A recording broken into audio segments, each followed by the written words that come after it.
Well, hello, retail world, and welcome to our channel dedicated to retailers. We are helping you to do a better job in business. I'm Radim from Inventoro, and this episode is dedicated to sales forecasting for e-commerce in 2021. Now, before we head into specifics, let's talk about this year, 2021, and what really happened in e-commerce.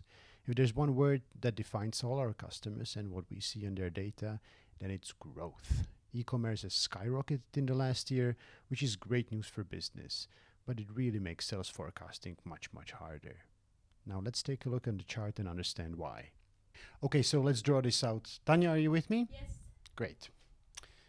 So, take a look at this graph. This is like historical sales, and then it goes up, right? So what happened here is P. We're going to P. P is for pandemic. Now, as you see, the sales go up. This is what happened in a typical e-commerce store. Now, if you want to forecast sales, what you do is you look at the history back, right? You try to analyze the data in the past to understand what will happen in the future. All sales forecasting in the world is like that. Now, what makes it complicated this year is you would think that looking back, this thing will grow up even more. But obviously the pandemic stops, right? So maybe it will go down, maybe it will stay the same, maybe it will continue up. Now, this should not be a matter of guessing, right? Now, what we do in Inventoro is we have algorithms which are obviously looking back 2 years back in the sales history, but we also have algorithms which we call fast adapt. Now, what they do is they look at these really micro movements happening day in, day out.